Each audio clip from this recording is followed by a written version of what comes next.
Gravação iniciada, presidente. Bom, pessoal, estamos aqui então para retomar agora a sessão, para finalizar.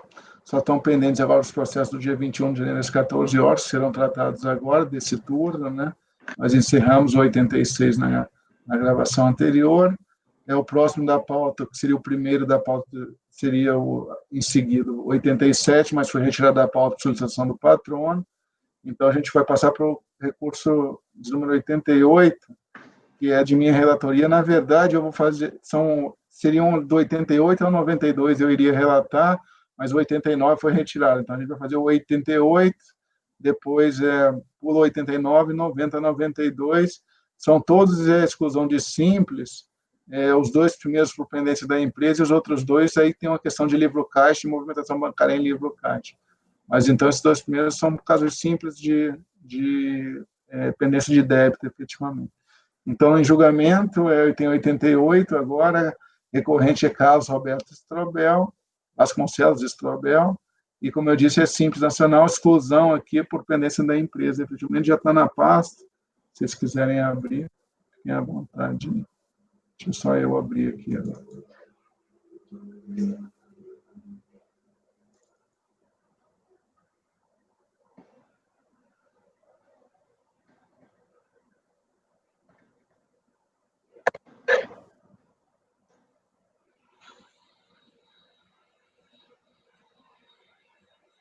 Bom, então, na verdade, é uma exclusão do Simples Nacional. Efetivamente, o ADE está na folha 8, já estou no relatório. Foi emitida em 10 de setembro, com efeito a partir do 1 de 1 de 2015, decorrente da pessoa jurídica que possui débitos com uma atividade não suspensa. Também foi cientificado a ADE em 30 do 9, protocolizou em 3 do 10 a manifestação de conformidade. Há duas argumentações bem simples. Ele disse que parcelou em 18 de 9 de 2014, seja um pouquinho antes da ciência do ADE. Ele disse que parcelou os débitos e que também quitou as dívidas com a Secretaria da Fazenda Estadual, efetivamente. A DRJ julgou improcedente o acordo nas folhas 32 a 34, ele cientificado da decisão de primeira instância em 8 de 6 de 2016, e em 14 de 6 protocolizou uma insurgência de folhas 42 e anexo, e aí ele começa a ter uma alegação que é mais de natureza de aplicação de equidade, alguma coisa assim, porque ele diz o seguinte: olha, eu não foi pago na época devida os valores dos impostos, porque ele teve problemas particulares financeiros, ele disse que já foram regularizados efetivamente, que a empresa esteve com dificuldade financeira, mas tudo já está normalizado, que já regularizou todos os débitos efetivamente, porque parcelou a dívida do Simples e quitou a dívida na Procuradoria, traz uns documentos anexos, e assim, demonstrando sua boa intenção, ou seja, ele está um pouco do princípio da boa-fé aqui, ele requer improcedentização fiscal, colhendo seu recurso para cancelar a exclusão do Simples. Basicamente, eu reconheço tempestividade, foi 5 dias depois que ele protocolizou o recurso, trago aqui, efetivamente, a manifestação da autoridade de valor de primeira instância, quem quiser olhar, efetivamente, mas a questão é que o débito, não há dúvida que o débito existia, efetivamente. Aí o que eu trago aqui de adicional é o seguinte, para rebater a argumentação dele de recurso, é que ainda eu tenho um problema aqui de ciência, ainda que eu dissesse que a ciência do ADS deu em 7 do 11, efetivamente, eu só fiz isso para dar um prazo a mais para regularizar, que não foi efetivamente. Então, na verdade, não existia na época do ADF, efetivamente, conforme o extrato foi de 16 a 23, 19 de 2015, efetivamente ainda existiam os débitos. Você vê que o ADF foi cientificado em 9 de 2014, né, a ele, e tem um extrato aqui que em 2015 continuava o débito em aberto em si. Então, não tem nenhum tipo de reparo a fazer a exclusão. O extrato com o débito em aberto é bem depois dos 30 dias que teria direito. O comprovante de quitação, efetivamente, mostra, se vocês quiserem olhar aí, que ele só quitou em 10 de 6 de 2016 o débito. Está na folha 43, como de quitação, ele mostra o recolhimento, mas nessa data em 2016. Então, como o recolhimento foi feito fora do prazo regulamentar, eu nego o provimento ao recurso voluntário, é isso, basicamente. Pessoal. Alguma dúvida? Não, acho que está bem claro, né? Então, doutora Giovana. Eu acompanho o relator. Doutor Dornelas. Acompanho o relator. Doutor Lisandro. Acompanho o relator. Doutora Bianca. Acompanho. Doutor Lucas. Com o relator. Então, pessoal, item 88 da pauta, caso Roberto Strobel, negar provimento por unanimidade de votos também. 89 é aquele que foi retirado de pauta, que seria da Eco Contabilidade Ireli. Então, a gente vai agora para o item 90, que é Safira Car. Contribuinte.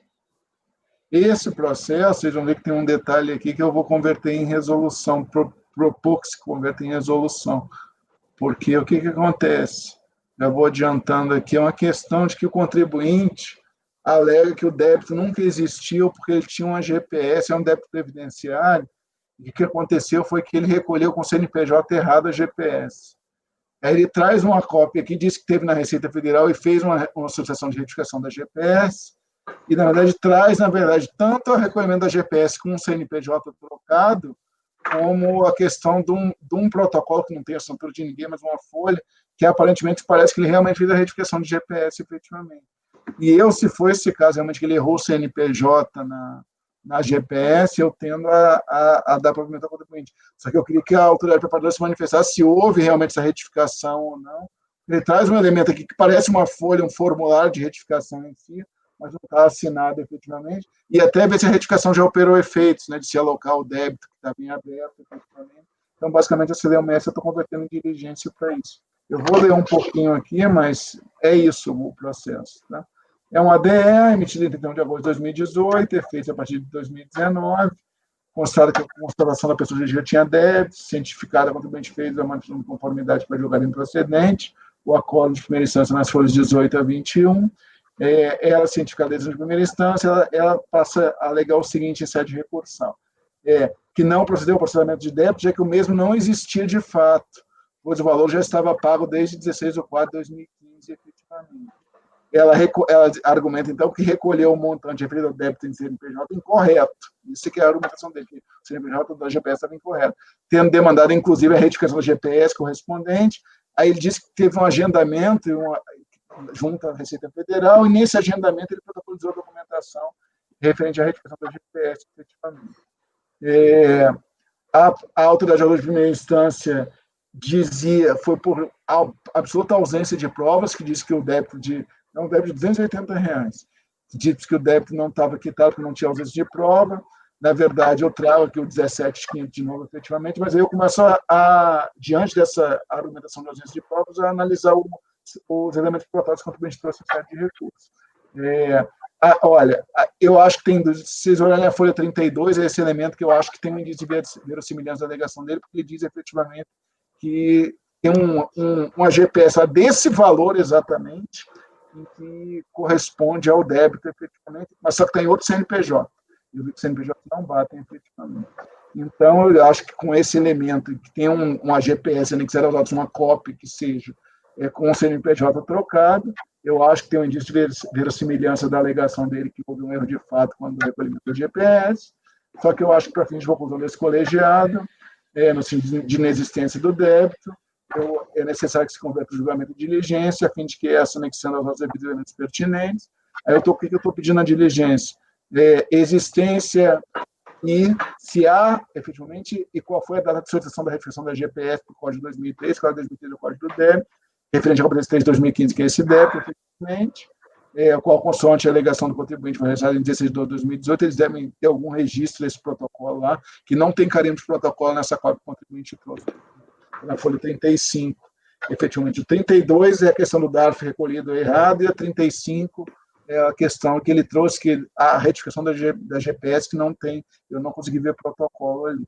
E também que faz da situação se houve a retificação do GPS, se o débito está em aberto, como é que o débito efetivamente está atualmente no momento, como é que se deu a alocação efetivamente. Aí é aquele fecho tradicional que pode intimar o contribuinte, a autoridade fiscal tem que apresentar qualquer esclarecimento necessário para melhor esclarecer os fatos, e ainda que tem que cientificar o contribuinte da diligência em si.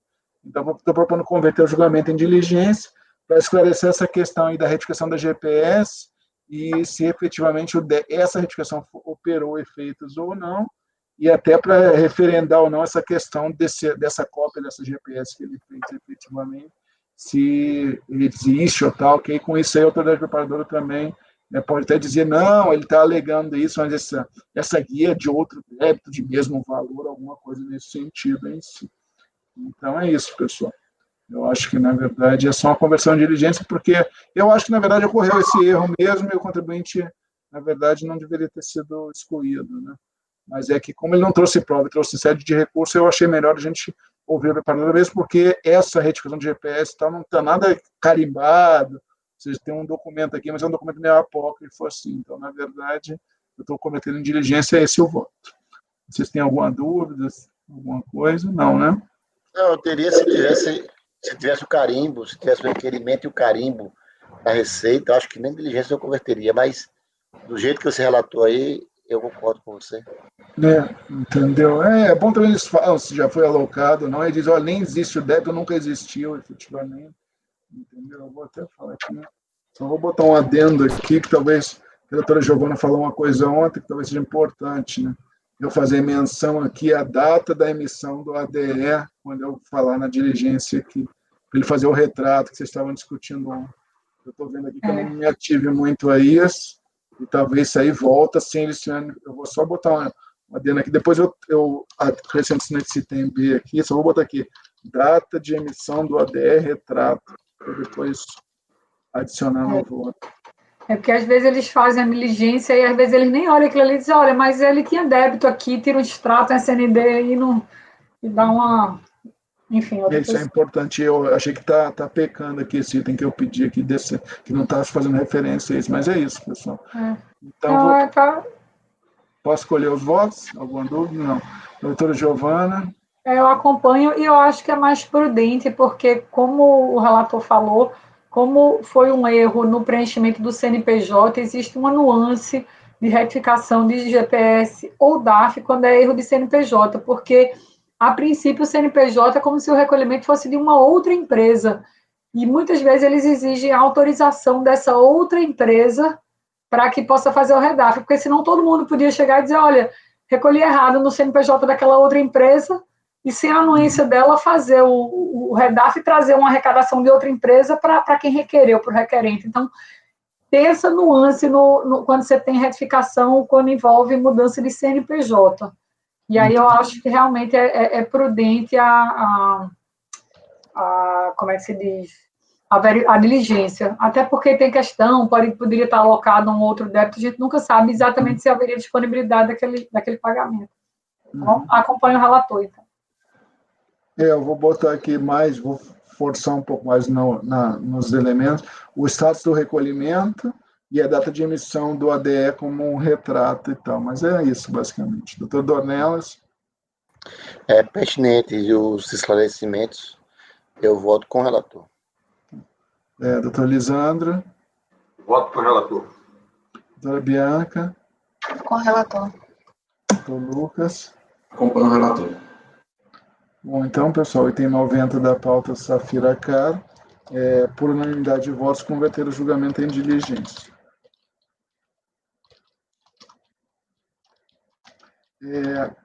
Os itens 91 e 92 é uma situação semelhante à que a gente já viu aqui, mas assim, que existem dois processos. Um processo é o do auto de infração e o outro processo é o da exclusão do simples. Esse Alexandre Campos de Genovese, efetivamente. Então, a gente vai começar pelo 91, mas é que são processos correlacionados. Eu estou falando isso porque, na verdade, vocês vão ver que tem uma correlação quando eu votar ambos, efetivamente. Um é da exclusão e o outro é do lançamento em si. Deixa eu abrir o 91 aqui, a gente começa. Eu falo da separação de contencioso.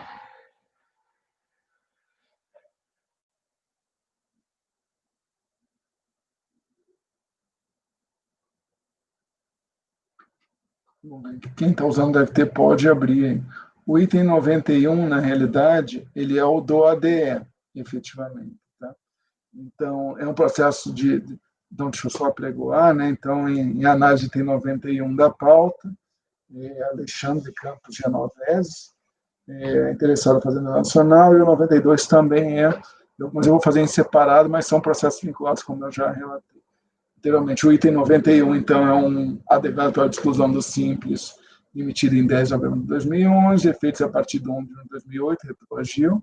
Constatação aí que qual é a fundamentação dessa exclusão? A exclusão do livro caixa do contribuinte não tinha movimentação financeira bancária, aí aplica-se os dispositivos legais que dizem que essa seria uma hipótese de exclusão do simples, efetivamente. Cientificado do contribuinte, aí é que está, esse processo vai ser um pouco mais longo, porque o contribuinte faz um recurso cheio de alegações aqui. Eu vou tentar resumir, porque tem uns grupos, claramente. Primeira coisa que ele pede a suspensão de exigibilidade no processo do ADE dos processos de auto de infração, que são 2 autos, efetivamente, eu só estou julgando um deles aqui, que é o 92, né? Esse final 2011-00. O 2011-57 não está aqui em litígio. Acho que tem um outro auto de infração aí. Ele pede a suspensão de exigibilidade dos autos de infração, porque são decorrentes da exclusão em litígio, e aí fala daquele inciso da resolução e da lei complementar que falam que a definitividade só vai se dar após o encerramento do PAF, né? Definição definitiva desfavorável ao contribuinte. Então, aí ele cita, não, então, eu quero a suspensão de exigibilidade, é o primeiro ponto que ele leva. Ele aí passa agora um segundo ponto de defesa, que ele tem que se obedecer aos princípios constitucionais de contraditória, para a defesa, tratamento judicial às empresas de pequeno porte. Ele acha que esses princípios nunca serão respeitados, porque ele acha que não teve os argumentos analisados pela delegacia de origem no processo administrativo, ele está atacando até a unidade de origem aqui, diz que nunca teve esclarecimento de direito à verdade, o que é limpo pela documentação acostada aos autos, que impediria a exclusão dele do simples, efetivamente. Passa a argumentar que também haveria violação ao 145, 179 da Constituição, porque ela se mantém assim, necessitando de tratamento diferenciado, porque não tem condições de até tributar impostos às grandes empresas. Então, na verdade, ainda que tenha ocorrido a infração, ele acha que teria violação ao 145, 179, ao retirar ele do Simples, ao excluí-lo do Simples Nacional. Aí ele vem com um argumento agora que já é diferente. Ele diz que não. O que acontece é o seguinte: esse ato declaratório ele se baseia em 2 incisos diferentes do 29. Ele fala em prática reiterada, que é o item 5, eu acho, e fala da exclusão do livro caixa sem a movimentação financeira, que é o inciso 8. Então, na verdade, ele diz, olha, agora vai atacar a questão do item 5. Não foi prática reiterada, segundo ele entende, porque o procedimento fiscal que originou em tela foi o primeiro sofrido pela contribuinte, e ele sempre se manteve à disposição da fiscalização. Então, ele acha que não houve prática reiterada, porque foi o primeiro procedimento fiscal que ele sofreu efetivamente.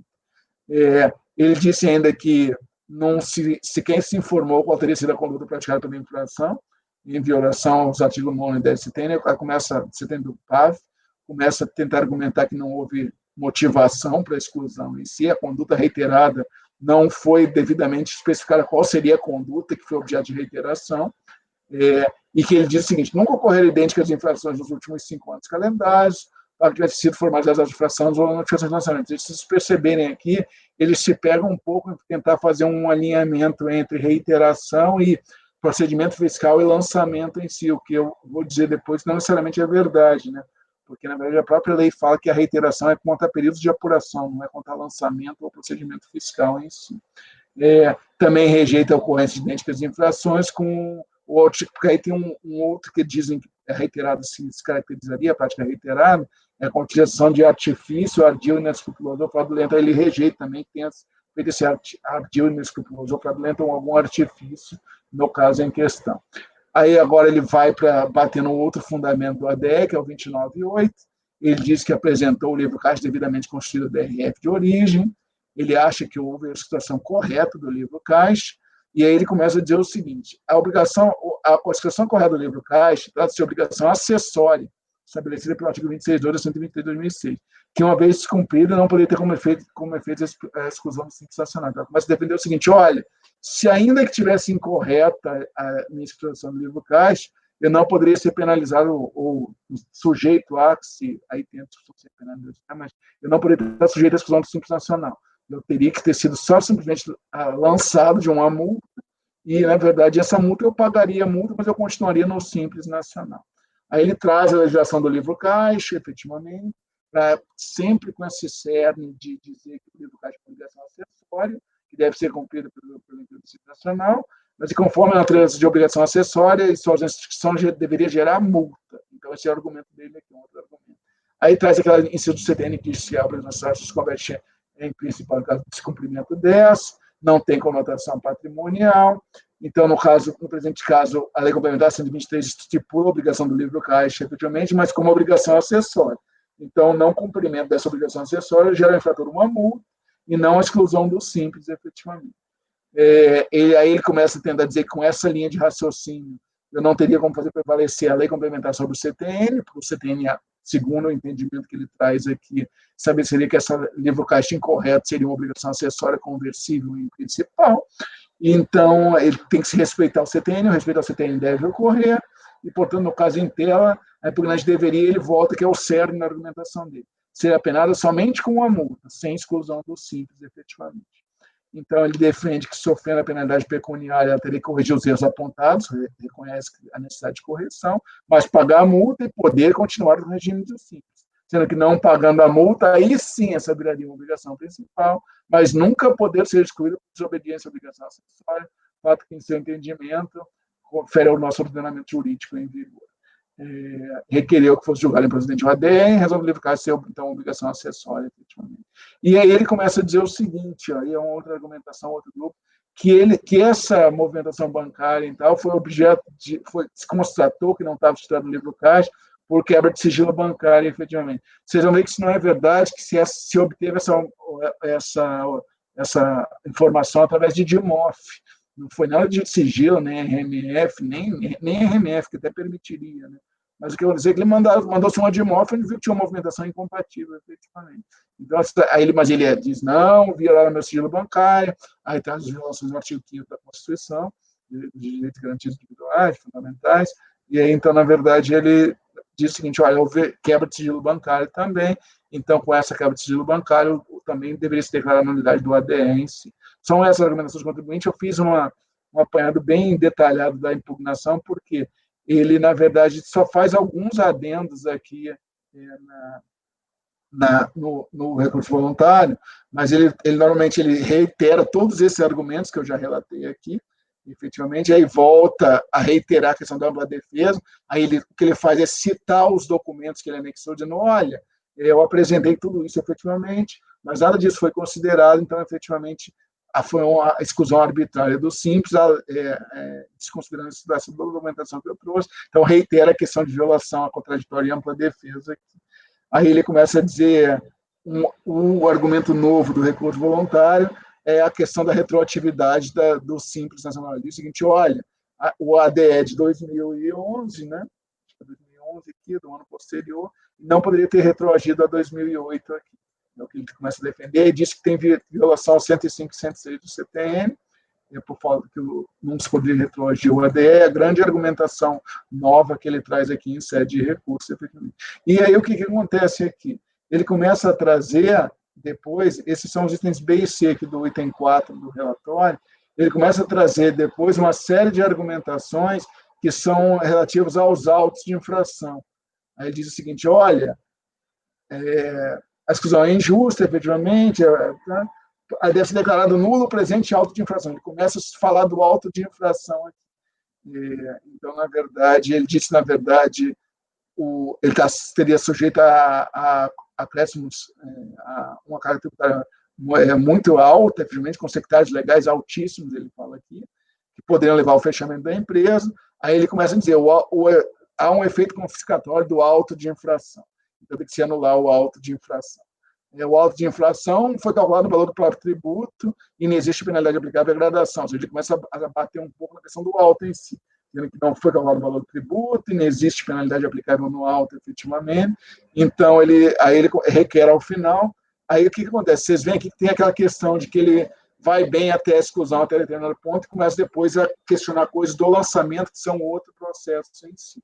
Eu vou falar disso no voto. E eu acho que vai repetir quase tudo isso aqui no procedimento do auto de infração.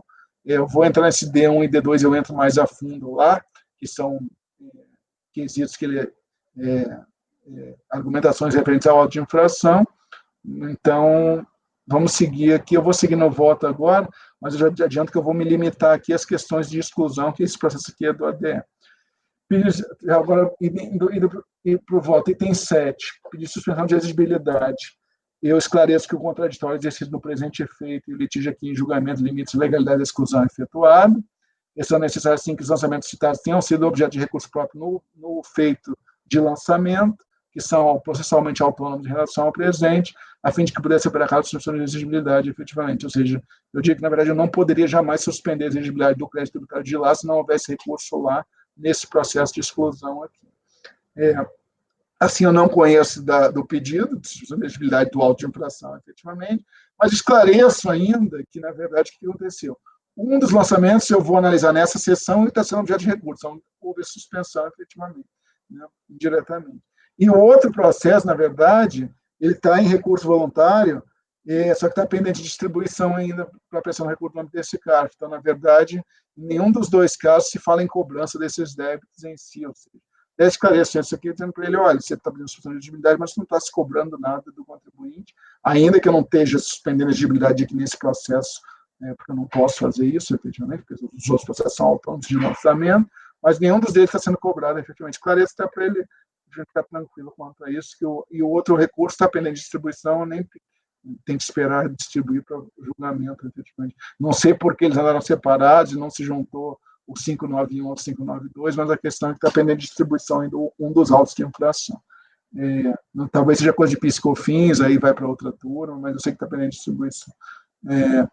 Nulidade de processamento, trago aqui a manifestação de primeira instância, trago aquele a doutora Bianca já conheceu, eu nem vou ler questão de nulidade, não havia nulidade, efetivamente, porque não houve prejuízo ao contribuinte nem hipótese do 59, e que posso julgar o mérito favorável ao contribuinte, que o mérito seria eu cancelar o ADE aos efeitos da exclusão, efetivamente, não houve prejuízo ao contribuinte, então, até o item 13, efetivamente, assim, eu estou só fazendo aquela fundamentação que eu trago sempre no caso aqui agora, essa motivação toda de nulidade é o caso.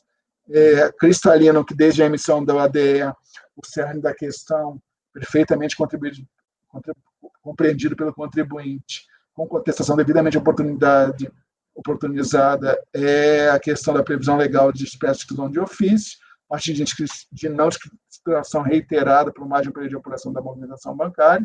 Eu trago aqui o inciso, ou seja, para mim está bem claro que o cerne toda a discussão é esse desde o início. Aí o 29.5, vocês vão ver que é a reiteração, e o 8, e os dois constam expressamente do ADE, efetivamente. Então, não se deu de forma arbitrária a exclusão, mas sim a aplicação de um dispositivo legal que tem como consectário a exclusão. A constatação fato das violações imputadas não foi atacada pelo contribuinte, isso é importante. Ele em nenhum momento disse que registrou. Ele diz o seguinte, tem um elemento aí de folha 41, que ele admite claramente, ele diz o seguinte, que não efetuou o registro da movimentação bancária em seu livro caixa, pelo fato de seu contador e representante legal não ter os extratos bancários necessários para a escrituração. Ou seja, ele diz, eu não registrei porque eu não tinha os extratos bancários. É isso, efetivamente, a argumentação dele. Então, a parte fática relativa a subsunção na hipótese de exclusão, ele não ataca em nenhum momento. Esclareço que não é suficiente a apresentação do livro caixa, mas sim que o livro contém a movimentação bancária de forma que ela possibilite a identificação dessa movimentação, sob pena de exclusão, efetivamente. A exclusão impedindo a identificação é consequência que decorre de um dispositivo vigente, efetivamente, e eu acho que não é incabível que eu afaste esse consectário legal que está em lei, efetivamente.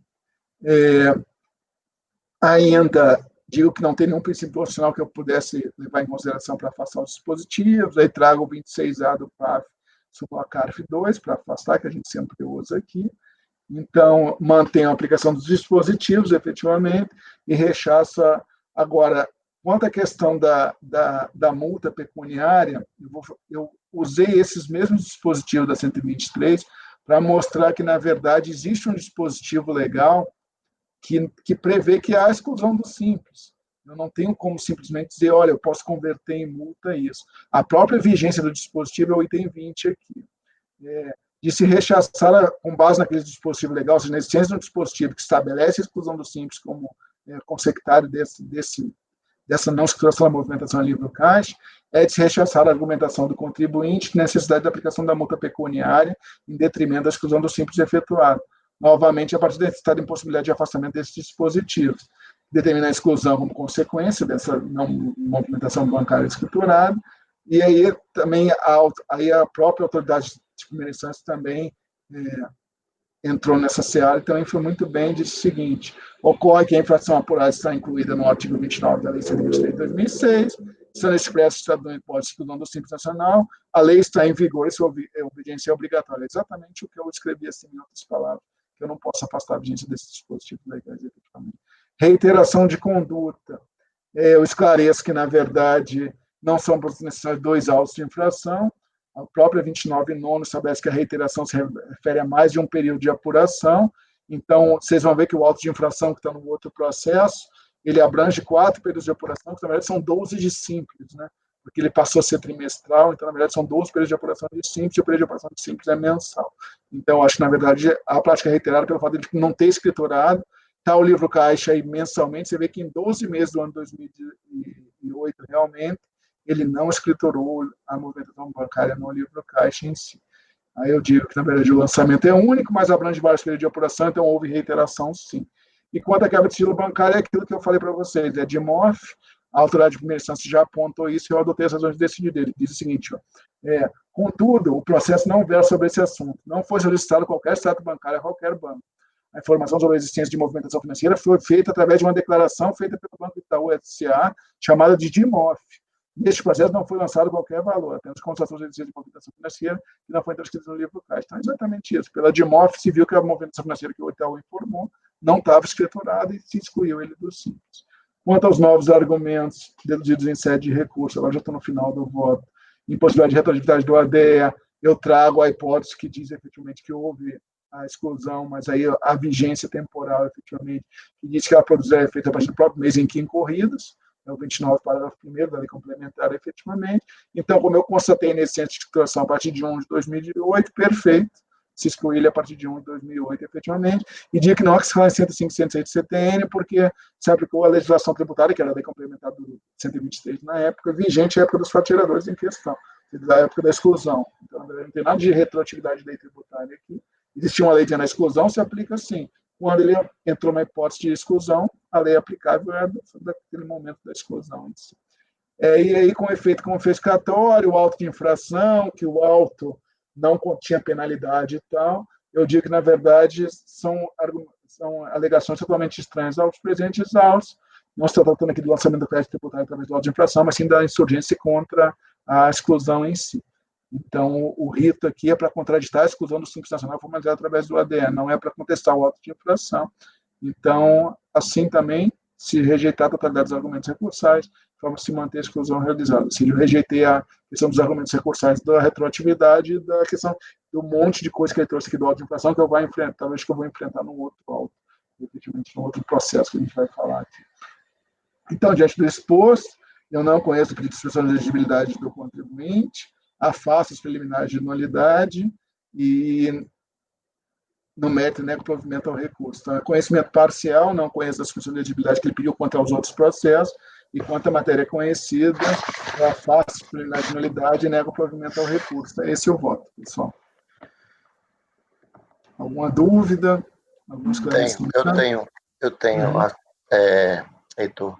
Então, existem 2 motivos para exclusão, pelo que eu entendi. Então, a questão aí da falta de escrituração do livro, na verdade, é irregularidade de escrituração do livro caixa que possibilite a identificação da movimentação financeira. Não é um erro qualquer no livro caixa que o contribuinte falou de multa, não é. Então, existe esse erro aí, essa falta de escrituração ou impossibilidade de identificar a movimentação financeira. Talvez eu acompanhe você por esse item aí. E o segundo é a questão da prática reiterada.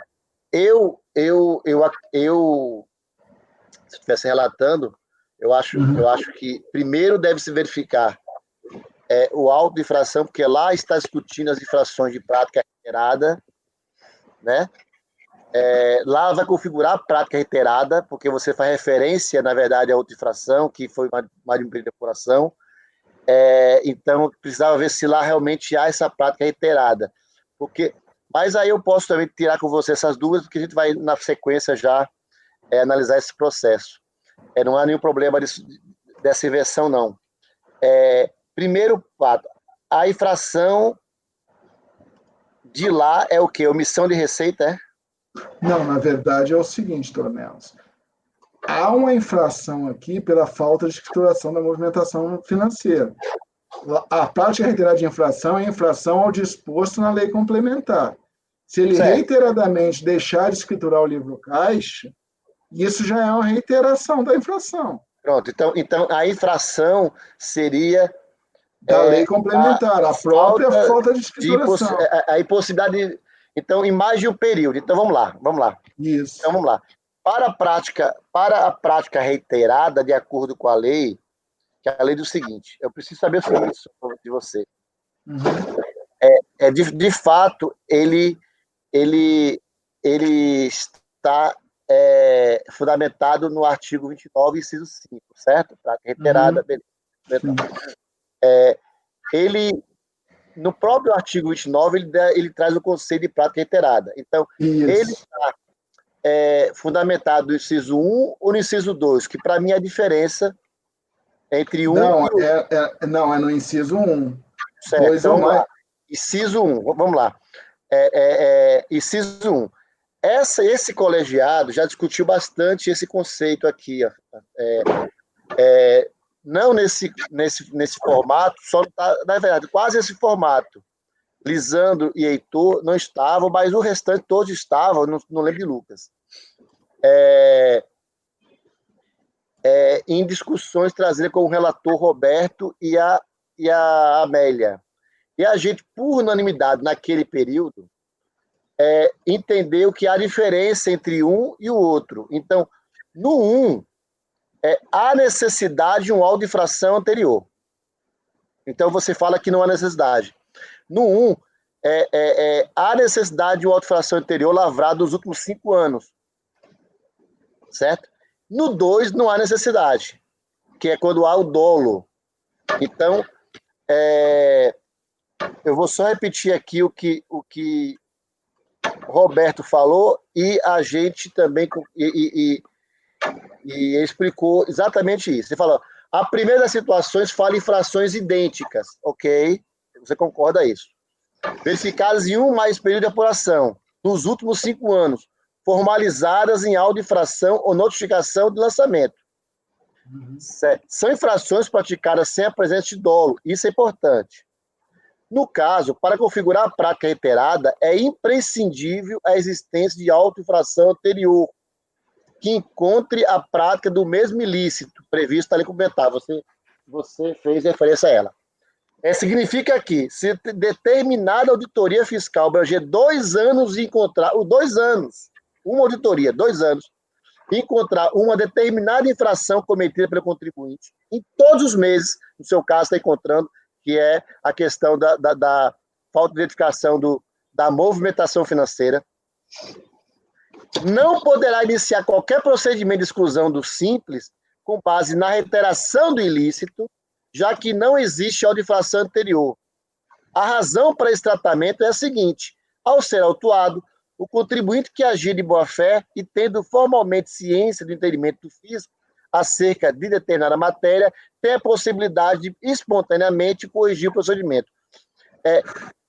Por isso, mas no inciso 2, quando tem dolo, isso não há necessidade dessa infração anterior. Eu estou perguntando porque é o seguinte: para acompanhar o entendimento, esse mesmo entendimento, até porque eu acompanhei, e não foi em um só julgado, em alguns julgados anteriores, eu estava vendo aqui, eu vou acompanhar você, então, pelo primeiro fundamento, que é a questão que a gente vai discutir lá, porque qualquer um dos dois, se subsistir, você tem a exclusão do simples. Mas como o primeiro fundamento, você está me falando que está perfeitamente identificado lá, e parece que aqui, ao você tratar desse argumento, o próprio contribuinte até admite, né, que há esse tipo de de possibilidade de identificação da movimentação financeira. Então, eu acompanho você, queria trazer essas ponderações, porque já foi discutido no colegiado exatamente casos semelhantes. Acompanho você pelo primeiro fundamento. Tá bom. Eu não concordo muito, porque eu não vejo no dispositivo essa questão de auto de infração anterior. Não está escrito aqui que seja anterior. O que diz é que, em relação aos 5 últimos anos do calendário, tem que ter se formalizado via auto de infração. Esse anterior é interpretativo. Você há de convir isso aí. Porque diz assim, verificar em relação aos últimos 5 anos calendários formalizados por intermédio de auto de infração.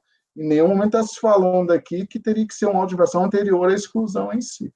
E já o segundo não fala em auto-infração, fala segunda ocorrência de verificação idêntica, caso de constatada utilização de artifício, ardil ou qualquer outro meio fraudulento que induza ou mantenha a fiscalização em erro com fim de suprimir. Ou seja, aqui não fala auto-infração, lá fala auto-infração.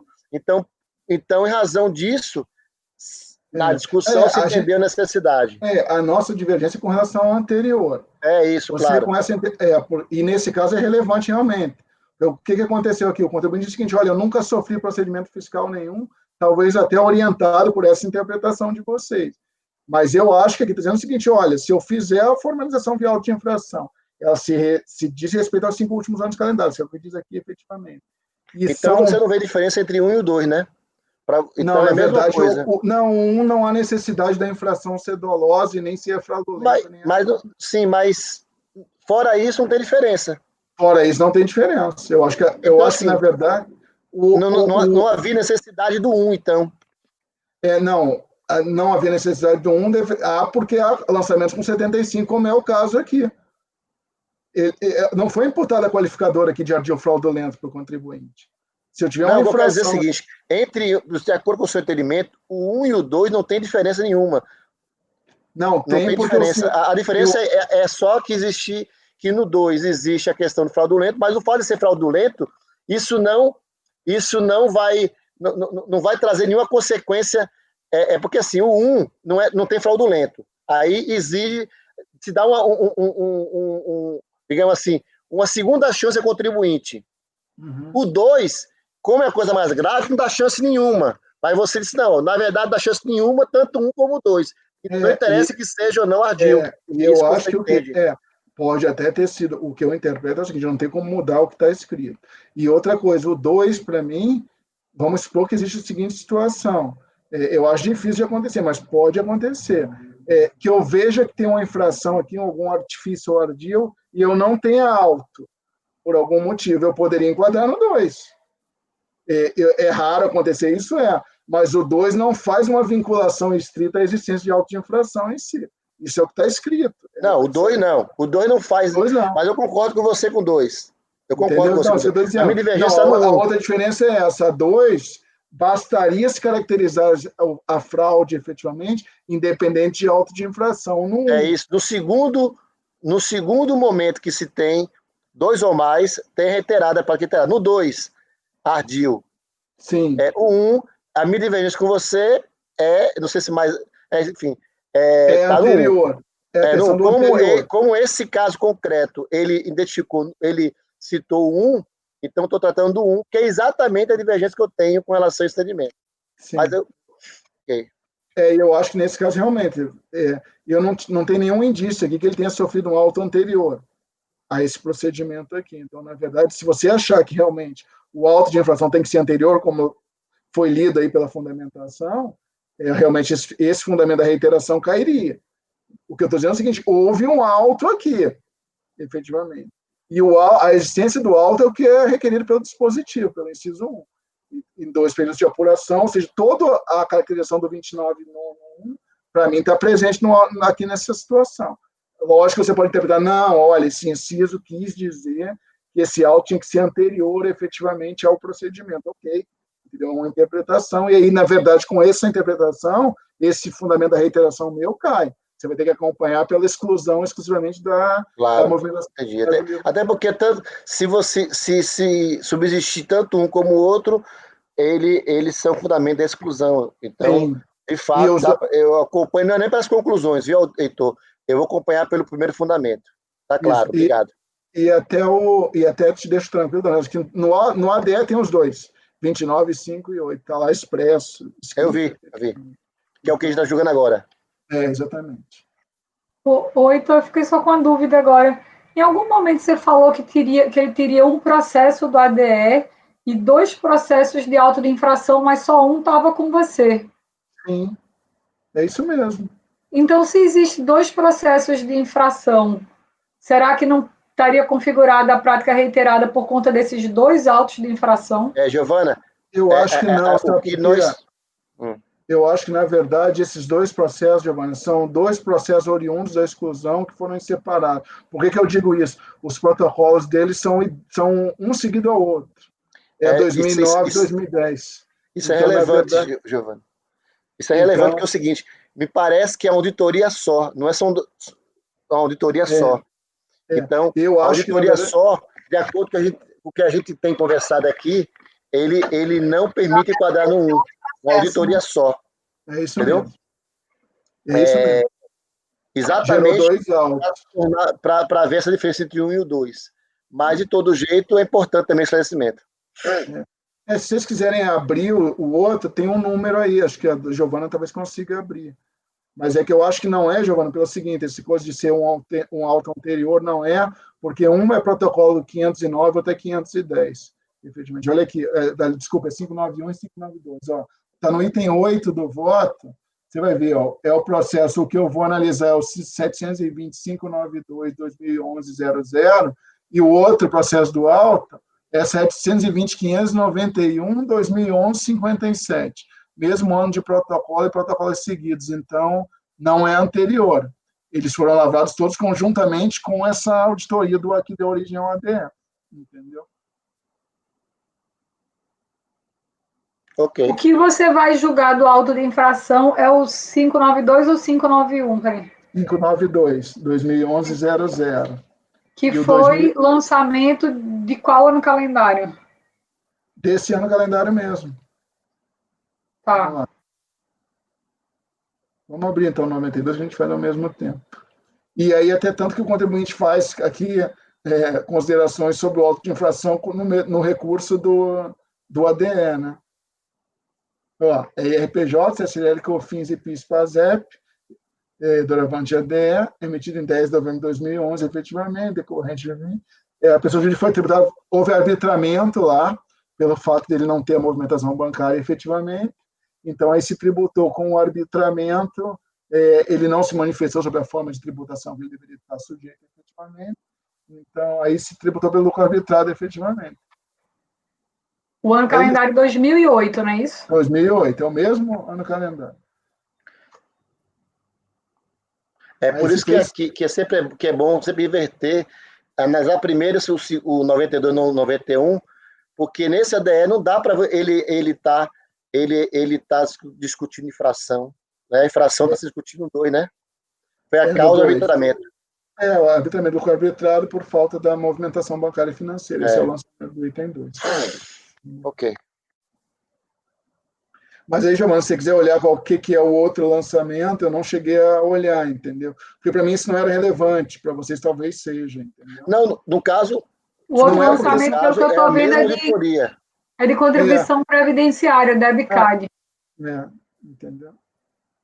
Então, eu acho que também não é, como o doutor Leonardo está falando, porque são da mesma auditoria, tanto que eles são protocolos seguidos, os 2 autos de infração. Agora, por que foi esse segundo auto, já que ele lançou tudo aqui com arbitramento, eu não sei, efetivamente. Teria que olhar. Não, eu acabei de olhar. É contribuição previdenciária, por isso que ele fez o processo para ter outro rito de cobrança. Sim, então é isso. Então, é decorrente de uma mesma infração, só que com consequências de tributação distintas. Assim. Então, pessoal, alguma dúvida adicional? A gente está julgando 91 ainda. Eu vou passar pelo 92 e vou relatar a seguir. Mas então, vou colher os votos da doutora Giovana.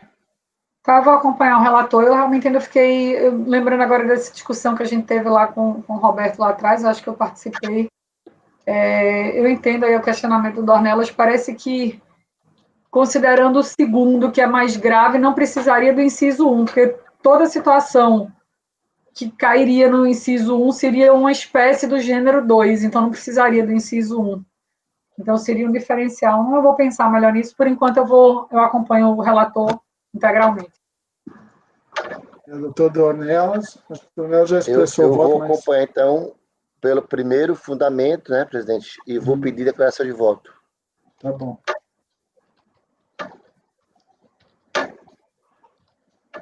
Eu vou botar assim, quanto à exclusão por força do disposto, eu posso citar o inciso, né, doutor? Do livro Caixa. Pode. Vou explicar no voto, mas pode. Tá bom. Eu já acompanhou. Doutor Lisandro. Acompanha, relator. Doutora Bianca. Vou acompanhar o Dornelas, é que eu não lembro exatamente, até pedi para o Dornelas mandar no grupo depois esse artigo, vou dar uma revisitada nesse assunto, mas realmente faz todo sentido, né? Vou acompanhar o Dornelas aí. Doutor Lucas.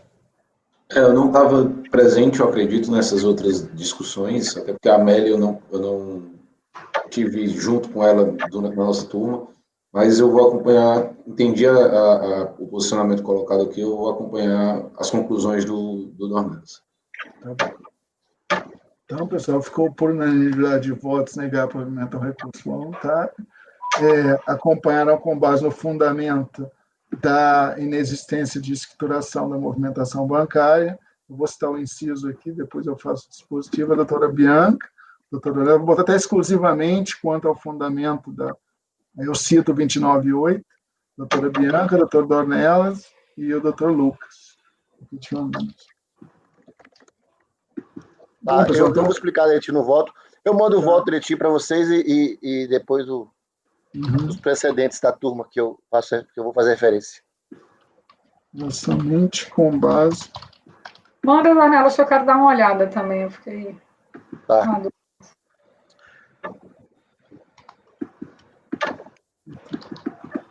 Vou botar somente quanto à manutenção da exclusão. Com base, eu cito o inciso. Tá bom, doutor? Acompanharam. Somente quanto ao fundamento.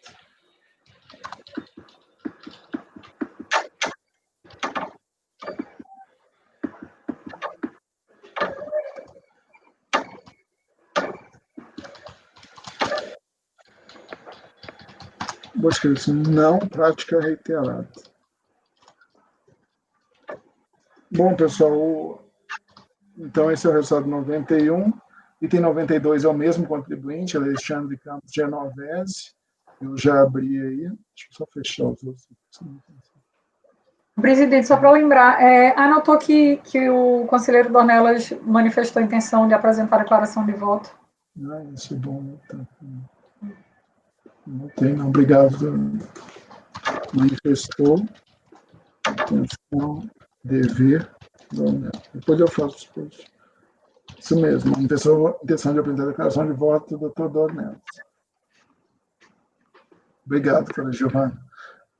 Então, pessoal, item 92 da pauta, é o mesmo Alexandre. Eu vou tentar resumir, porque, na verdade, toda a argumentação foi bom a gente fazer 91 antes também. Eu podia ter feito 92 antes do Dornelas. Deu uma boa sugestão, da próxima vez eu inverto. Mas é que toda a argumentação é a mesma. Necessidade de 151.3, suspensão de exigibilidade, principalmente aqui eu vou tratar disso, porque aqui é o auto de infração em si. Obediência ao princípio constitucional, ampla defesa violada, capacidade contributiva pelo fato de não poder pagar a carga tributária fora do simples. Prática reiterada, ele diz que o procedimento foi o primeiro sofrido pela contribuinte. Toda aquela mesma argumentação, efetivamente. Quer que o livro caixa seja só penalizado, não seja motivo de exclusão do simples. Não, exatamente o mesmo, efetivamente. Então, o que ele diz aqui tem só um detalhezinho, que é o seguinte: houve aqui nesse auto de infração uma revisão de ofício, por quê? Porque houve um lançamento de PIS e COFINS com período de apuração errado. Eu acho que ele fez semestral e era mensal. Então, na verdade, não tem mais litígio quanto aos atos de PIS e COFINS aqui. Aí o contribuinte tenta argumentar o seguinte: olha, já que houve uma revisão de ofício para excluir o PIS e COFINS, todo o auto estaria viciado, então teria que ser reconhecida a nulidade disso aqui. Isso é um elemento novo aqui.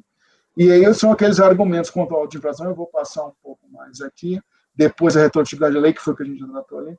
Ele diz o seguinte, que os autos de infração foram calculados no valor do próprio tributo, que inexiste a penalidade aplicável e a gradação da penalidade, que não constaria os dispositivos legais infringidos no auto de infração, apenas os fundamentos legais das rúbricas, o que é descabido em um auto de infração. Então, ele diz que teria que constar a infração e a penalidade aplicável, item Q do relatório em diante. Então, é impossível a recorrente se manifestar quando existe a pena tão somente rúbrica. Então, na verdade, ele não sabe o motivo e o porquê da cobrança do auto de infração, cita diferente do caso próprio, fala da necessidade de nulidade, porque o ato foi objeto de revisão de ofício, está na folha 132 e 136, essa questão do PIS e COFINS ter sido revisado e cancelado, os autos de infração. Então, com base nisso tudo, ele disse que, na verdade, houve uma violação à vontade editorial e ampla defesa. Assim. Ele passa a atacar depois a questão do arbitramento do lucro aqui. Ele diz que não é condizente com o caso em tela. Diz que aí cita inciso por inciso do arbitramento para defender que, ainda que ele não tivesse escritório da movimentação financeira, não caberia o arbitramento do lucro. Diz, olha, o inciso 1 trata disso, não estica debaixo dessa hipótese. O inciso 2 também não, efetivamente. Então, resumindo aí, é o seguinte, olha, com base em todas as hipóteses de arbitramento do 529 e 530, eu não estou em qualquer hipótese do lucro arbitrado efetivamente, então seria nulo o processo administrativo e o auto por causa disso. Ele diz, na verdade, finalmente, que não tem uma imputação direta em face da conduta ilegal conduzida por ele, então somente o enquadramento legal, seria que imputasse detalhadamente a conduta, assim. Então, esses são os itens principais desse processo em si com relação ao anterior. O resto é a argumentação do anterior que a gente já enfrenta. São esses itens em relação aos autos de infração. Basicamente, ele se insurge contra o arbitramento, contra essa questão da revisão de ofício do auto de infração, efetivamente, e diz que, na verdade, também o auto tem essas impropriedades de não ter a penalidade aplicável, não tem a imputação da conduta, o enquadramento legal aplicável, efetivamente. Aqui, na verdade, só se enfrentou também na manifestação de conformidade a questão disse, olha, o ato de exclusão em si já foi analisado no processo tal, efetivamente. Então, na verdade, com isso eu vou me ater às questões do arbitramento e em diante. Aí se rejeitou a questão do arbitramento, porque diz que, na verdade, a ausência de contabilização, efetivamente, período torna a situação imprestável, então, a imprestabilidade da escrituração, que a PRJ sustentou que seria hipótese do arbitramento, diz que, na verdade, não teria hipótese de nulidade aqui no auto de infração. Quanto à multa, que ele também traz aqui, trouxe questão de vedação com o fisco, diz que, na verdade, não poderia aplicar nenhum princípio constitucional para afastar a incidência da multa em si, e que aí tem aquele tradicional da emenda, que é que o PIS e COFINS e CSLL, aqui é CSLL, só que ele já tem sido, ele já fez PIS e COFINS, CSLL, se aplica o que é estabelecido no RPJ, efetivamente. Então, é isso, basicamente, e aqui não tem nenhum argumento novo em sede recursal. São aqueles argumentos do auto que eu relatei da impugnação, ele não traz nada novo quanto ao processo do auto no recurso. Só reitera ipsis a questão daqueles itens que constavam já da impugnação do contribuinte, que aqui é impugnação realmente. Então, eu digo que, na verdade, o litígio é de RPJ-CSLL, suspensão de exigibilidade efetivamente, digo que, na verdade, a exclusão está sendo analisada na mesma sessão de julgamento, mas aí eu digo que, em que pese não se confundirem o contraditório exercido lá na exclusão e aqui, eu vou enfrentar todos os argumentos aqui também, mas eu reconheço efetivamente que, como se lavrou os autos na regular competência do ente federativo em si, eu reconheço o efeito de expressão de elegibilidade por força desse recurso voluntário aqui. Então, eu dou provimento aqui quanto a isso aqui, vocês vão ver que eu acho que eu dou provimento parcial ao final, para reconhecer a expressão de elegibilidade dos débitos nos termos desse item. Mas é questão normal, né, que decorre do próprio recurso voluntário, efetivamente. Volto a dizer aqui que não há nulidade, efetivamente, com aquele arcabouço que eu sempre trago, né, efetivamente.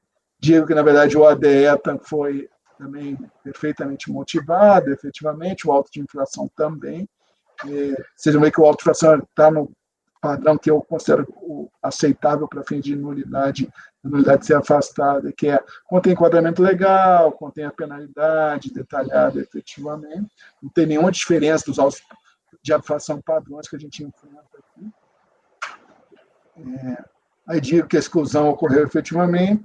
Os autos que estão em litígio são só os de folha 4 a 29, se vocês quiserem olhar os autos em si, de 30 a 39 são PIS e COFINS, que já caiu por causa da revisão de ofício. Eu digo que esses autos obedeceram os requisitos estabelecidos no 10 do 7.235, então no item 19 aqui do meu voto. E assim, contrariamente ao final pela recorrente, contém a penalidade aplicável em sua gradação, além de detalhada motivação, tem um TVF aí que está nas folhas 40 a 43, tem o cálculo do pessoal de lançamento ainda do pertinente enquadramento legal das infrações imputadas e penalidades impostas. Então, eu não posso afastar o enquadramento legal por força de alegação de efeito confiscatório ou por necessidade de tratamento diferencial da recorrente, que ele alega que não poderia pagar, então esse auto seria nulo por isso. E, então, os dados de infração com conjunto de verificação, digo que dá para compreender plenamente que eles se originaram da exclusão do simples em si. Tudo se permitiu o contraditório de ampla defesa, efetivamente, e, na verdade, a própria autoridade de primeira instância mostrou que efetivamente houve aqui a questão do arbitramento. Ela diz, olha aqui, o artigo 44 estabelece 3 formas, a tributação com base no lucro real, destaca um pouco de lucro real presumido, efetivamente. Ele diz o seguinte, olha, a apuração por lucro arbitrado, embora não seja penalidade, é medida extrema, só deve ser arbitrada como base de cálculo do imposto, quando ocorrer uma das hipóteses previstas no artigo 47, aí ele cita 47.2, que é a base do arbitramento aqui, quando a situação de revelar evidente disso de fraude contra o benefício, e aí, então, é indispensável para, até tem uma linha que é específica disso, no identificar a dificuldade de uma financiação financeira e bancária, efetivamente. Vocês veem que o próprio inciso do 47 de 8981, que fala do lucro arbitrado, fala exatamente disso, identificar a movimentação financeira. Diz que ele foi intimado a apresentar a opção de tributação para os fiscais, efetivamente, ele não se manifestou, efetivamente, para tentar não se entrar no lucro arbitrado em si, e ele não refuta a ausência de escrituração, porque aí traz aquele negócio. Acho que esse é um artigo que não foi compressado efetivamente, mas aí ele diz o seguinte, olha, o senhor Marcelo Ribeiro de Moraes, aquela declaração que eu falei, do extrato bancário não foi encaminhado, porque a inscrição não foi realizada, foi realizada pelo próprio contador da empresa. O contabilista, obviamente, tentou dizer, olha, não foi culpa minha, né? Eu não tive o extrato bancário em mão, então não pude contabilizar os extratos bancários da empresa. Revisão de ofício. Eu trato aqui, eu digo que, na verdade, na forma regularmente permitida pelo artigo 149 de setembro foi feito. Houve um erro no auto de PIS e COFINS, mas o erro foi específico àqueles autos de PIS e COFINS, com determinadas exigências. Então, assim, nada resta contaminar a legalidade dos autos de infração de RJ, CSLL. Efetivamente. A apresentação do livro caixa, eu digo que não é suficiente a mera apresentação do livro, ele tem que conter a movimentação financeira e bancária, efetivamente. A exclusão foi correta. Eu trago de novo a questão do ADE aqui só para dizer que ele não dizer que eu não, por algum motivo eu não enfrentei aqui, mas é a mesma argumentação do anterior. Ou seja, que na verdade não basta apresentar o livro caixa, que ele alega que apresentou o livro caixa, mas tem que conter a movimentação bancária e financeira. Digo que eu não posso afastar nenhum dispositivo legal de condicionalidade, efetivamente. Então, mantém a aplicação do 123 e a aplicação de multa pecuniária eu rejeito, que aí eu enfrento aqui também. Eu digo que, na verdade, houve o afastamento da exclusão, efetivamente, e como consequência dessa exclusão se deu o arbitramento posteriormente. Então, esse entrelaçamento também ocorre aqui nesse processo. Reiteração, aí eu acho que vai acontecer a mesma coisa, efetivamente.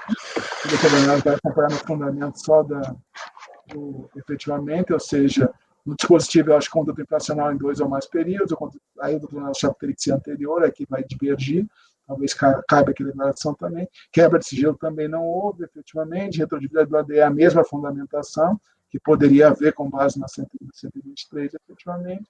Então, eu afasto todas as argumentações dos contribuintes aqui, no mérito, eu nego o provimento da recurso voluntário, mantendo o lançamento em litígio, efetivamente. Basicamente, vocês vão ver que a argumentação aqui dele específica ao auto, são aqueles itens R lá que eu relatei, são de formalidade, né, de não tinha enquadramento legal, que eu já afastei efetivamente, e o resto é questão de ter que se aplicar multa e não tributação efetivamente, e o arbitramento, que eu também já fundamentei aqui. Eu não vou.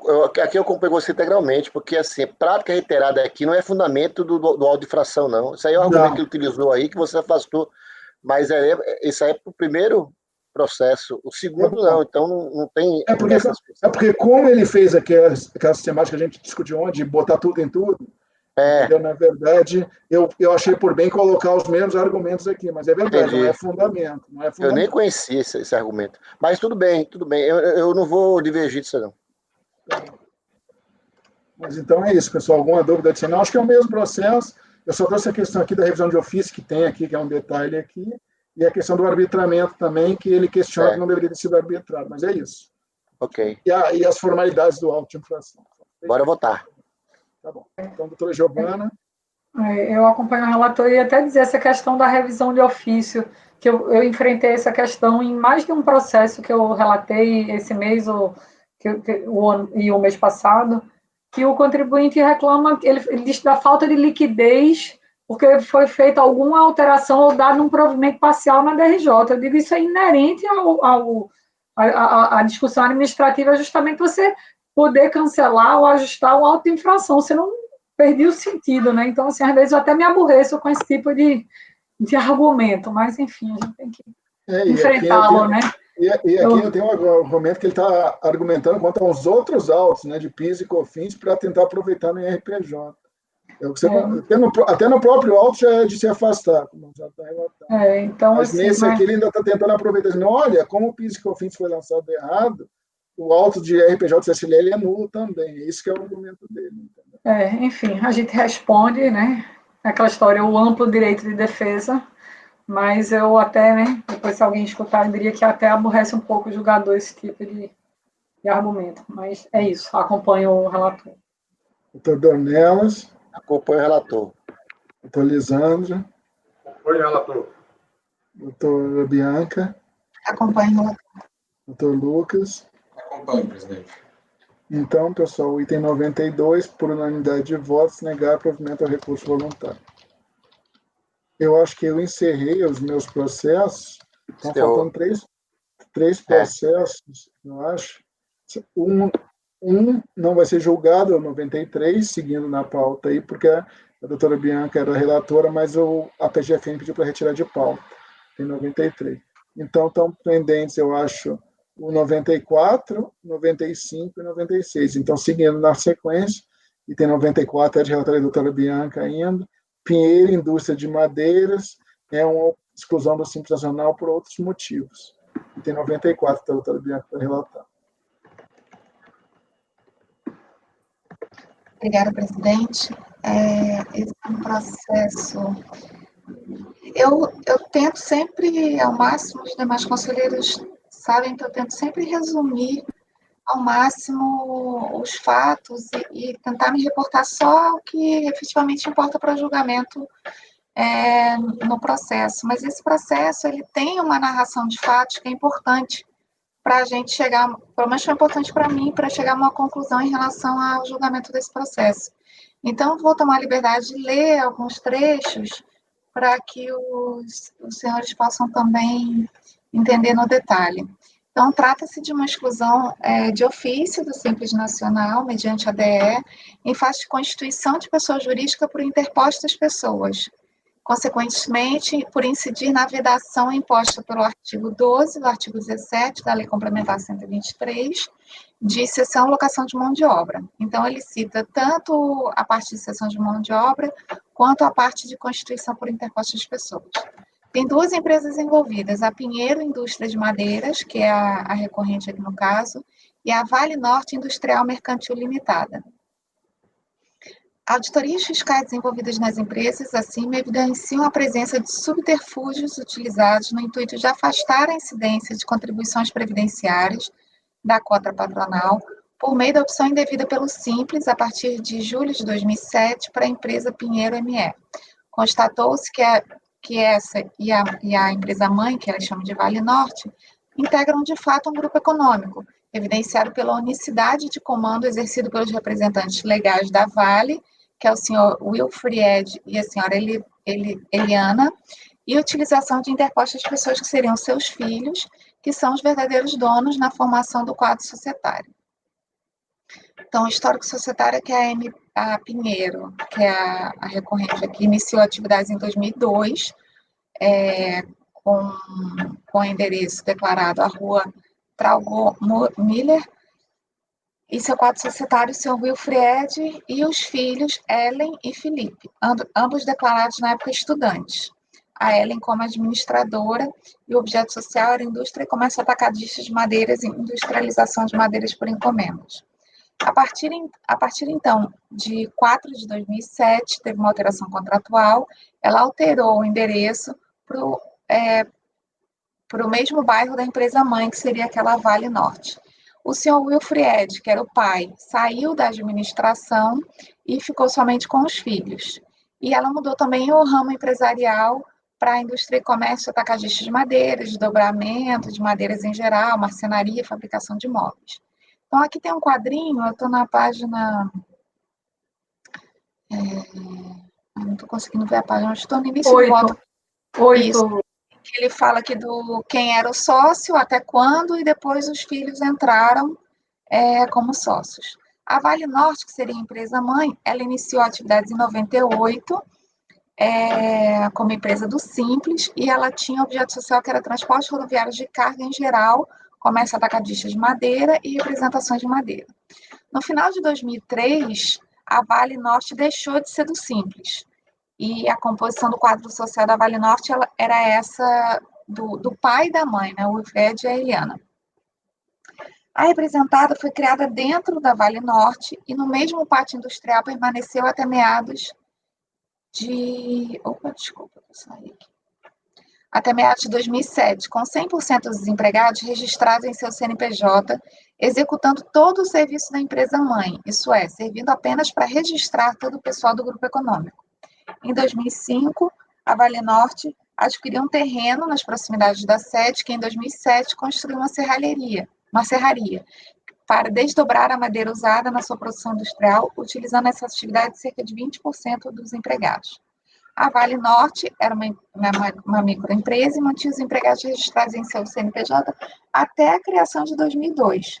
A partir do nascimento da nova sociedade, no Simples, ela transferiu os empregados para a representada. Permaneceu até fevereiro de 2007 sem nenhum segurado sob seu registro, além dos 2 administradores. Atualmente, o grupo industrial tem 90 colaboradores, como pode ser observado no site, 80% em sua sede. Destes, 8 são registrados na empresa-mãe e os demais na representada. Portanto, dos 90 colaboradores, 70 trabalham de fato dentro da empresa-mãe e 20 no pátio da serraria, cujo encarregado é empregado com registro na Vale Norte.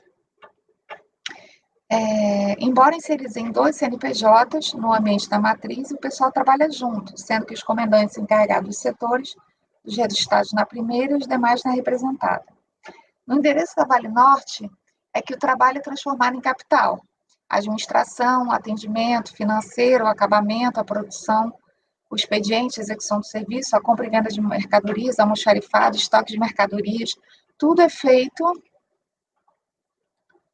de forma única pela família, sob direção do casal, né, dos pais.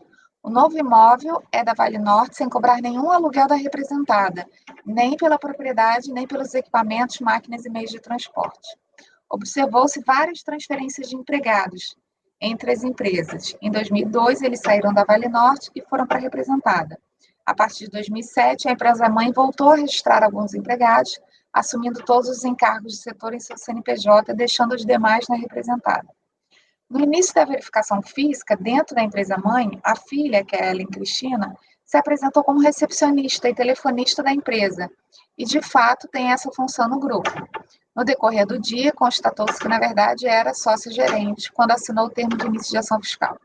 Em meados de 2007, conforme pode-se ver no próprio site da Vale Norte, o grupo empresarial adquiriu o terreno e construiu uma serraria e passou a ser a suposta sede da representada. O ambiente se constitui numa casa de madeira, um pequeno ambiente administrativo com telefone, escrivaninha e arquivo, onde se encontra a DRE dos 20 empregados desse setor, cujo encarregado está registrado na Vale Norte.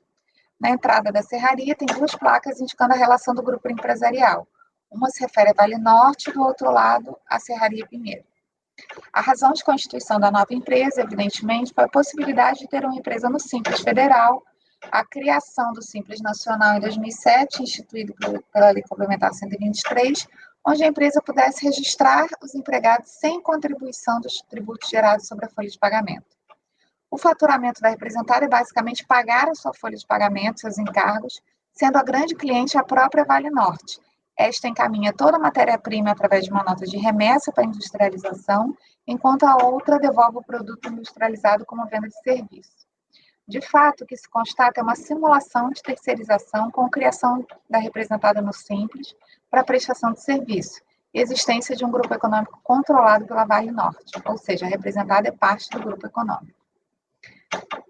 E aqui tem a questão tem um quadrinho com faturamento, e você vê que ela fatura 1 milhão, 3 milhões, 4 milhões, tem aqui 2 empregados só, sendo que o salário representa uma parte muito pequenininha, 16 mil, 29 mil, 30 mil. Os 2 empregados da terceira coluna correspondem aos sócios gerentes apenas, então aqui só ficou o pai e a mãe na folha de pagamento da Vale Norte. E aí tem aqui a parte do faturamento da Pinheiro. 280 mil de faturamento, 500 mil de faturamento, isso com 15, 48, 70 empregados.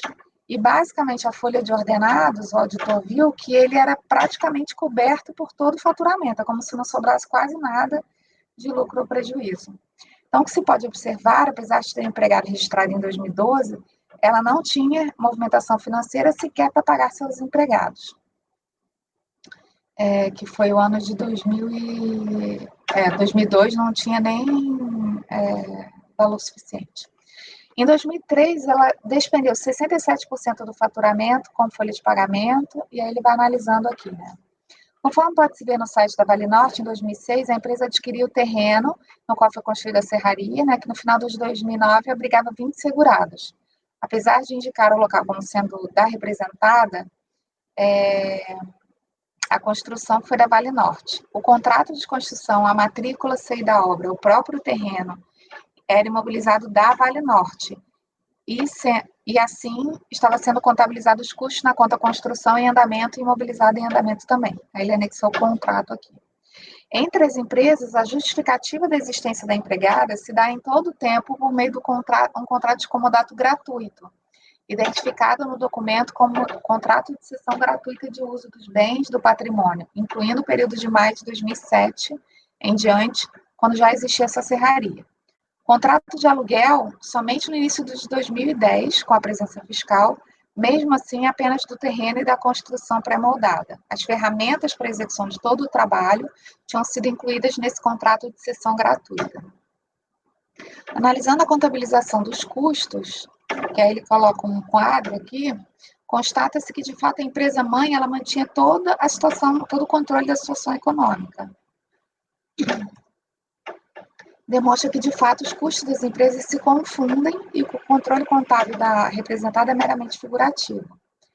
A representada registra em sua contabilidade somente os movimentos principais, caixa, banco, cliente, que o único cliente era a empresa-mãe Vale Norte.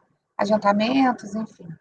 Eu coloquei também aqui alguns quadros, eram muitos, eu coloquei só alguns, demonstrando aqui os custos que a Vale Norte é que arcava com todos os custos, a Pinheiro não tinha quase nada na contabilidade. Sem encargo nenhum, sem despesa de luz, nem água, nem telefone, nem matéria-prima, nem aquisição de nenhum ativo mobilizado, a representada dependia 100% da empresa-mãe, existindo somente as notas de remessa de industrialização e a contrapartida, que era a fatura de venda de serviço. Eu acho que, eu não vou continuar lendo, porque eu acho que 80% aqui das alegações do fiscal são basicamente essas, né? O quanto elas estavam integradas, quanto que uma dependia da outra e tal. Na manifestação de inconformidade e também no recurso voluntário, eu vou resumir os argumentos parece até que as peças foram feitas pela Vale Norte, porque os argumentos são de que O Wilfried e a Eliana eram pais, né, dos donos da Pinheiro, e que eles fizeram isso porque eles tinham uma relação de parentesco. Porque são meus filhos, então eu ajudei ao máximo que eu podia, cedi as ferramentas de forma gratuita, porque eu estava ajudando eles a construir um negócio, enfim. Então, assim, são argumentos que e aí a decisão de primeira instância julgou improcedente, né? São argumentos muito frágeis, né? Ele não refuta a parte de provas mesmo. Por que não tinha contabilidade? São empresas independentes. Essa questão das transferências de funcionários, os pais eles alegaram que não, isso foi uma coincidência. Acontece que quando era demitido de uma, eu resolvi admitir na outra. Então, assim, são argumentos muito frágeis. Parece realmente que eles eram a mesma empresa, que talvez até tivessem esse intuito de incentivar os filhos, mas na prática que era uma empresa só, né? Então, assim, a gente e os empregados todos dessa empresa Pinheiro trabalhavam de fato para a Vale Norte. Então, eu estou mantendo aqui para não cansá-los mais, mas eu estou mantendo aqui o ato de infração e estou negando provimento ao recurso voluntário para manter a exclusão do simples. Isso deu para entender de uma forma geral, porque o TVF é bem longo. Aqui é só o ADE, né, conselheira Bianca? É só o ADE. Eu tentei pesquisar, tem alguns outros processos em nome da empresa mãe da Vale Norte e tem um outro processo em nome da Pinheiro. Eu tentei até verificar se eles tinham lavrado esse ato de contribuição previdenciária da cota patronal, enfim. Mas realmente é só o ADE de exclusão, e eu acho que ele está bem fundamentado para a gente não depender de nenhum outro processo.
Tá todo mundo quietinho, ou é bom ou é ruim isso?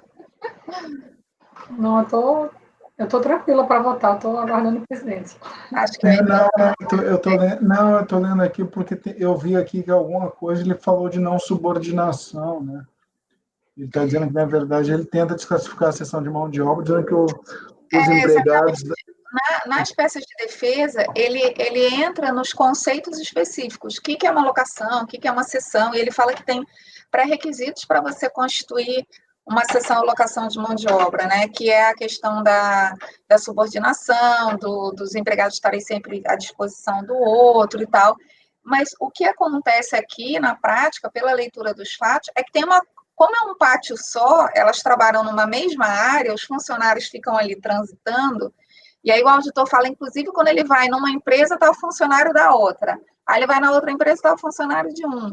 Então, assim, é como se todo mundo trabalhasse junto ali, né?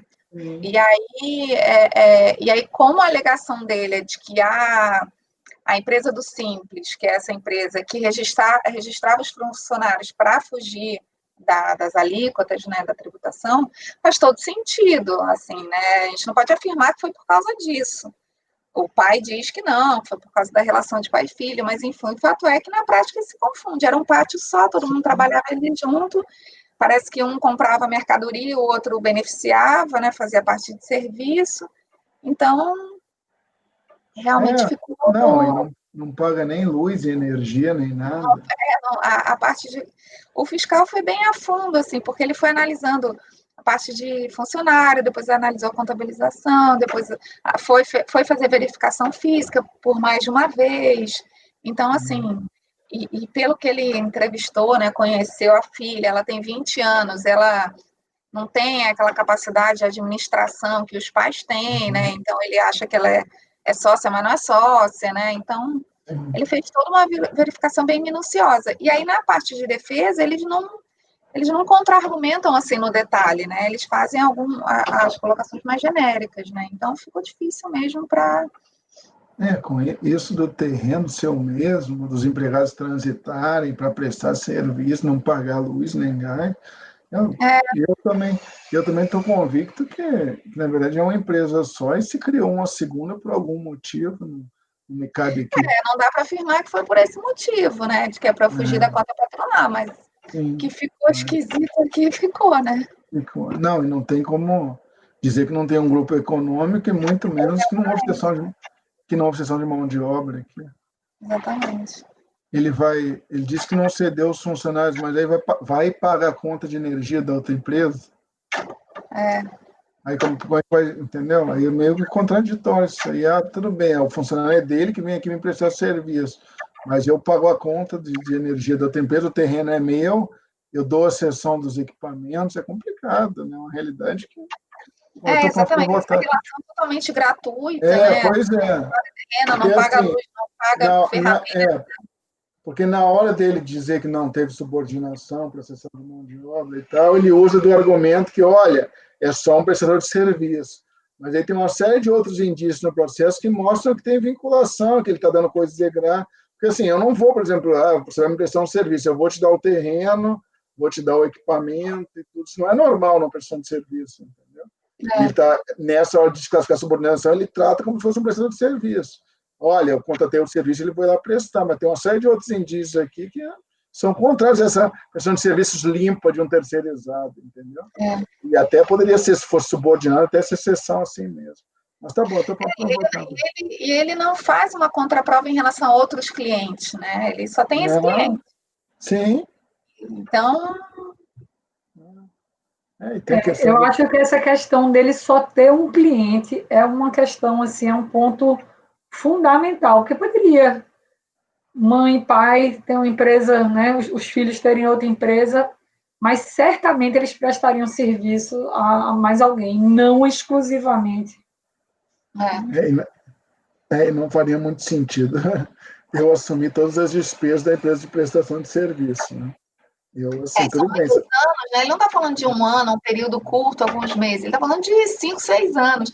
Porque, assim, se o negócio dos filhos fosse amadurecendo, e aí ele aos poucos vai tomando uma independência, mas não é o caso, né? Sim. Ele pegou de 2003 até 2007, se não me engano. Tá bom. Eu estou pronto para votar também. Vou colher os votos, então, pessoal. Doutora Giovana.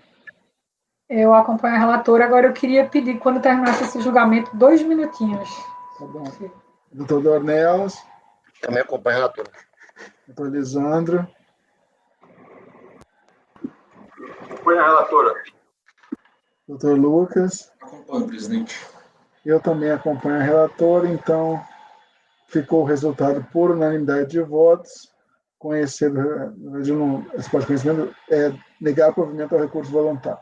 Por unanimidade de votos, negar provimento. Esse foi o item 94 da pauta. A gente faz um intervalo, faltam 2 processos de relatoria do doutor Lisandro, e a gente retoma às 11h40. Eu acho que aí a gente fecha a pauta finalmente, tá, pessoal? Então, 11h40 a gente volta. Isaías, pode interromper a gravação, por favor?